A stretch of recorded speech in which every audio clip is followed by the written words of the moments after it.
हरे Krishna. Shrimad Bhagavatam canto 2 अध्याय 1 ईश अनुभूति का प्रथम सोपान। हे सर्वव्यापी परमेश्वर, मैं आपको सादर नमस्कार करता हूँ। श्री सुखदेव गोस्वामी ने कहा, हे राजन, आपका प्रश्न महिमामय है क्योंकि यह समस्त प्रकार के लोगों के लिए बहुत लाभप्रद है। इस प्रश्न का उत्तर श्रवण करने का प्रमुख विषय है और समस्त आध्यात्मवादियों ने इसको स्वीकार किया है। हे सम्राट, भौतिकता में उलझे उन व्यक्ति जो परम सत्य विषयक ज्ञान के प्रति अंधे हैं, उनके पास मानव समाज में सुनने के लिए अनेक विषय होते हैं। ऐसे ईर्ष्यालु गृहस्थ गृहमेधी का जीवन रात्रि में या तो सोने या मैथुन में रत रहने तथा दिन में धन कमाने या परिवार के सदस्यों के भरण पोषण में बीतता है। आत्म तत्व से विहीन व्यक्ति जीवन की समस्याओं के विषय में जिज्ञासा नहीं करती, क्योंकि वे शरीर, बच्चे तथा पत्नी रूपी विनाशोन्मुख सैनिकों के प्रति अत्यधिक आसक्त रहते हैं। पर्याप्त अनुभवी होने के बावजूद भी वे अपने अवश्यम भावी विनाश मृत्यु को नहीं देख पाते। हे भरतवंशी, जो समस्त कष्टों से मुक्त होने का इच्छुक है, उसे उन भगवान का श्रवण, महिमा गायन तथा स्मरण करना चाहिए जो परमात्मा, नियंता तथा समस्त कष्टों से रक्षा करने वाले हैं। पदार्थ तथा आत्मा के पूर्ण ज्ञान से, योग शक्ति के अभ्यास से या स्वधर्म का भली भांति पालन करने से मानव जीवन की जो सर्वोच्च सिद्धि प्राप्त की जा सकती है, वह है जीवन के अंत में भगवान का स्मरण करना। हे राजा परीक्षित, मुख्यतया सर्वोच्च आध्यात्मवादी जो विधि विधानों एवं प्रबंधों से ऊपर हैं, वे भगवान का गुणगान करने में आनंद का अनुभव करते हैं। द्वापर युग के अंत में मैंने अपने पिता शील द्वैपायन व्यासदेव से श्रीमद् भागवत नाम के इस महान वैदिक साहित्य के अनुरूपक ग्रंथ का अध्ययन किया, जो समस्त वेदों के तुल्य है। हे राजर्षि, मैं आध्यात्म में दृढ़तापूर्वक पूर्ण रूप से स्थित था, तथापि मैं उन भगवान की लीलाओं के वर्णन के प्रति आकृष्ट हुआ जिनका वर्णन प्रबुद्ध उत्तम श्लोकों द्वारा किया जाता है। मैं उसी श्रीमद् भागवत को आपको सुनाने जा रहा हूँ, क्योंकि आप भगवान कृष्ण के सर्वाधिक निष्ठावान भक्त हैं। जो व्यक्ति श्रीमद् भागवत को पूरे ध्यान से तथा सम्मान पूर्वक सुनता है, उसे मोक्षदायक परमेश्वर की अविचल श्रद्धा प्राप्त होती है।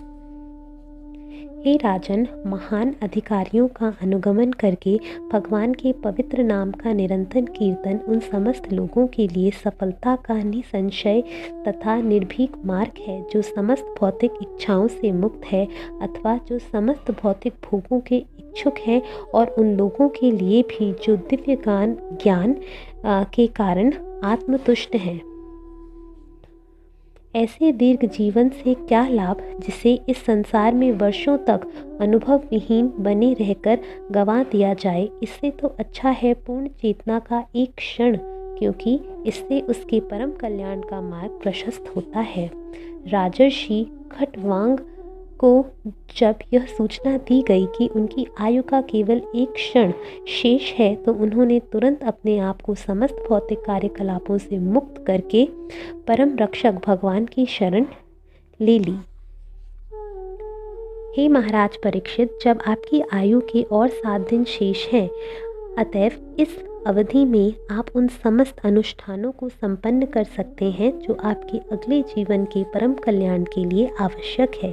मनुष्य को चाहिए कि जीवन के अंतकाल में मृत्यु से तनिक भी भयभीत ना हो, अपितु वह भौतिक शरीर से तथा उससे संबंधित सारी वस्तुओं एवं उससे संबंधित समस्त इच्छाओं से अपनी आसक्ति तोड़ ले।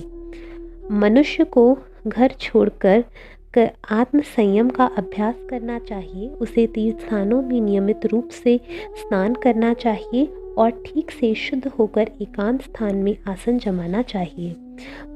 मनुष्य उपर्युक्त विधि से आसन जमाकर मन को 3 दिव्य अक्षरों ओम का स्मरण कराए और श्वास विधि को नियंत्रित करके मन को वश में करे, जिससे वह दिव्य बीज को नहीं भूले। धीरे धीरे जब मन उत्तरोत्तर आध्यात्मिक हो जाए तो उसे इंद्रिय कार्यों से खींच लिया जाए, विलग कर लिया जाए। इससे इंद्रियां बुद्धि द्वारा वशीभूत हो जाएंगी।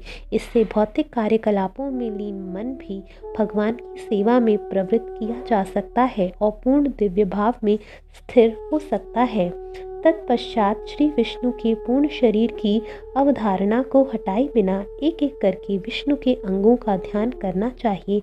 इस तरह मन समस्त इंद्रिय विषयों से मुक्त हो जाता है। तब चिंतन के लिए कोई अन्य वस्तु नहीं रह जानी चाहिए, जो कि भगवान विष्णु परम सत्य हैं। अतएव केवल उन्हीं में मन पूर्ण रूप से निमग्न हो जाता है। मनुष्य का मन सदैव भौतिक प्रकृति के रजोगुण द्वारा विचलित और तमोगुण द्वारा ग्रसित होता रहता है, किंतु मनुष्य ऐसी धारणाओं को भगवान विष्णु के संबंध द्वारा ठीक कर सकता है और इस तरह उनसे उत्पन्न गंदी वस्तुओं को स्वच्छ करके शांत बन सकता है। हे राजन, स्मरण की इस विधि से तथा परमेश्वर के सर्वथा कल्याणमय व्यक्तिगत रूप से ही सर्वत्र दर्शन करने के अभ्यास में स्थिर होकर मनुष्य शीघ्र ही भगवान की भक्तिमय सेवा उनके प्रत्यक्ष आश्रय में प्राप्त कर सकता है। सौभाग्यशाली राजा परीक्षित ने आगे पूछा, हे ब्राह्मण, कृपा करके विस्तार में यह बताएं कि मन को कहाँ और कैसे लगाया जाए और धारणा को किस तरह स्थिर किया जाए कि मनुष्य के मन का सारा मैल हटाया जा सके। शुकदेव गोस्वामी ने उत्तर दिया, मनुष्य को चाहिए कि आसन को नियंत्रित करे, यौगिक प्राणायाम द्वारा श्वास क्रिया को नियमित करे और इस तरह मन तथा इंद्रियों को वश में करे। फिर बुद्धिपूर्वक मन को भगवान की स्थूल शक्तियों विराट रूप में लगाए। घटनाओं से भरे संपूर्ण भौतिक जगत की यह विराट अभिव्यक्ति परम सत्य का व्यक्तिगत शरीर है, जिसमें ब्रह्मांड के भौतिक काल के फलस्वरूप भूत, वर्तमान तथा भविष्य का अनुभव किया जाता है। 7 प्रकार के भौतिक तत्वों के द्वारा प्रच्छन्न ब्रह्मांडीय खोल आवरण के भीतर स्थित भगवान का विराट काय ब्राह्मणीय स्वरूप विराट धारणा का विषय है।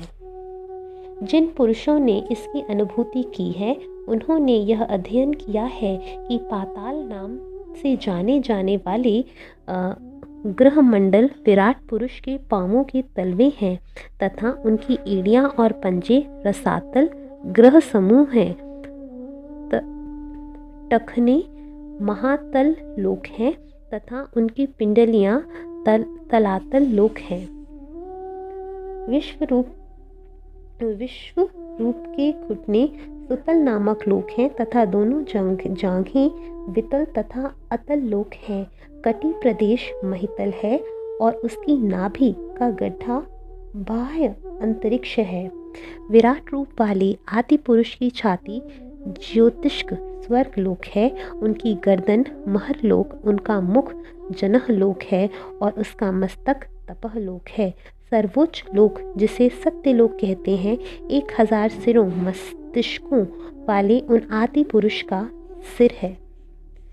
इंद्र इत्यादि देवता उन विराट पुरुष की बाहें हैं, 10 दिशाएं उसके कान हैं और भौतिक ध्वनि उनकी श्रवणेंद्र हैं। दोनों अश्विनी कुमार उनके नथुने हैं तथा भौतिक सुगंध उनकी द्रोणेंद्र है। उनका मुख प्रज्वलित अग्नि है। बाह्य अंतरिक्ष उनकी आँखें हैं, आँखों के गड्ढे हैं तथा देखने की शक्ति के लिए सूर्य उनके नेत्र गोलक हैं।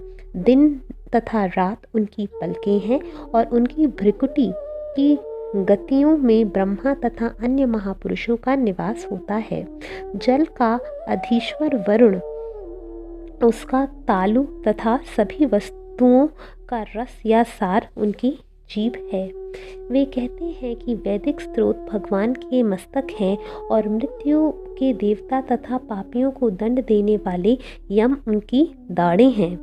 स्नेह की कला की उनके दांतों की पंक्ति है और सर्वाधिक मोहिनी माया ही उनकी मुस्कान है। यह भौतिक सृष्टि रूपी महान सागर हमारे पर डाली गई उनकी चितवन स्वरूप है। लज्जा भगवान का ऊपरी होठ है, लालसा उनकी ठुड्डी है, धर्म उनका वक्षस्थल है और अधर्म उनकी पीठ है। भौतिक जगत में समस्त जीवों के जनक ब्रह्मा जी उनकी जनेंद्र हैं और मित्रा वरुण उनके दोनों अंडकोश हैं। सागर उनकी कमर है और पर्वत उनकी अस्थियों के समूह हैं। हे राजन, नदियाँ उस विराट शरीर की नसें हैं, वृक्ष उनके रोम हैं और सर्वशक्तिमान वायु उनकी श्वास है। व्यतीत होते हुए युग उनकी गति तथा प्रकृति के तीनों गुणों की प्रकृतियाँ ही उनके कार्यकलाप हैं। हे कुरुश्रेष्ठ, जल ले जाने वाले बादल उनके सिर के बाल हैं, दिन या रात्रि की संधियाँ उनके वस्त्र हैं तथा भौतिक सृष्टि का परम कल्याण ही उनकी बुद्धि है। चंद्रमा ही उनका मन है जो समस्त परिवर्तनों का आगार है।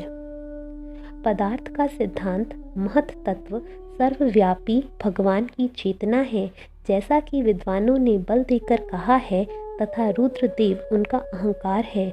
घोड़ा, खच्चर, ऊंट तथा हाथी उनके नाखून हैं तथा जंगली जानवर और सारे चौपाई भगवान के कटी प्रदेश में स्थित हैं।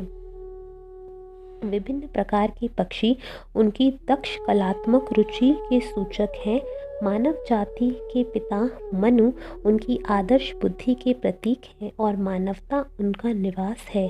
गंधर्व, विद्याधर, चारण तथा देवदूत जैसे दैवी मनुष्य उनके संगीत के लय को व्यक्त करते हैं और आसुरी सैनिक उनकी अद्भुत शक्ति के प्रतिरूप हैं। विराट पुरुष का मुख ब्राह्मण है, उनकी भुजाएं क्षत्रिय हैं, उनकी जंघाएं वैश्य हैं तथा शूद्र उनके चरणों के संरक्षण में हैं। सारे पूज्य देवता उनमें सन्निहित हैं और यह प्रत्येक व्यक्ति का कर्तव्य है कि भगवान को प्रसन्न करने के लिए यथासंभव वस्तुओं से यज्ञ संपन्न करे। इस प्रकार मैंने आपको भगवान के स्थूल भौतिक विराट रूप की अवधारणा का वर्णन किया है। जो व्यक्ति सचमुच मुक्ति की इच्छा करता है वह भगवान के इस रूप पर अपने मन को एकाग्र करता है, क्योंकि भौतिक जगत में इससे अधिक कुछ भी नहीं है। मनुष्य को अपना मन पूर्ण पुरुषोत्तम भगवान में एकाग्र करना चाहिए, क्योंकि वे ही अपने आप को इतने सारे रूपों में उसी तरह वितरित करते हैं जिस तरह की सामान्य मनुष्य स्वप्न में हजारों रूपों की सृष्टि करता है। मनुष्य को अपना मन उन पर एकाग्र करना चाहिए जो एकमात्र सर्वथा आनंदमय परम सत्य है, अन्यथा मनुष्य पथभ्रष्ट हो जाएगा और खुद अपने पतन का कारण बनेगा। हरे कृष्णा।